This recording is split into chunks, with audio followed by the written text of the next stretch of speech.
There's been a lot of talk about 40 Acres and a Mule since Kendrick's Super Bowl performance. So I wanted to give you the full explanation of what 40 Acres and a Mule actually is. The promise of 40 Acres and a Mule is tied to the period of Reconstruction in the United States following the Civil War. The American Civil War ended in April of 1865, and the southern states seceded and were integrated into the Union. One of the most pressing issues was how to address the freed slaves. The United States government established the Freedmen's Bureau, which aimed to assist formerly enslaved people and poor white people in the South by providing food, housing, medical care, education, and employment. In January of 1865, in response to the devastation caused by the war, General Sherman issued Special Field Orders Number 15. This directive set aside land along the coast of South Carolina, Georgia, and Florida for the settlement of freed slaves. It granted 40 acres of land to each family of freedmen, and in some cases, the military mules were also provided for farming. This is where the 40 acres and a mule promise originates. In April of 1865, President Abraham Lincoln was assassinated, and Vice President Andrew Johnson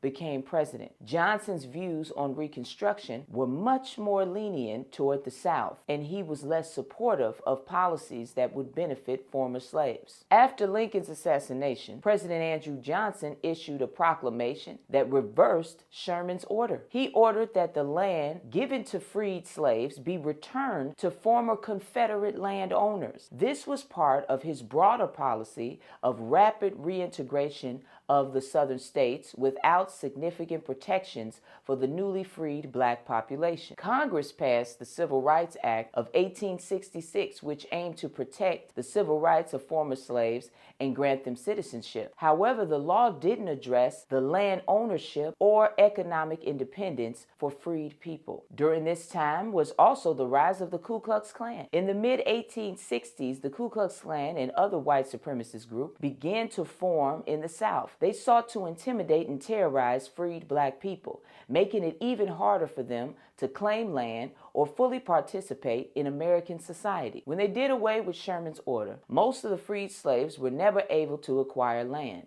The idea of 40 acres and a mule was not widely realized, and many former slaves remained economically dependent. Congress passed the Reconstruction Acts, which divided the South into military districts and required Southern states to create new constitutions that guaranteed black men the right to vote. However, these efforts still did not address land distribution on a large scale to keep the wage gap where it was. In 1877, when President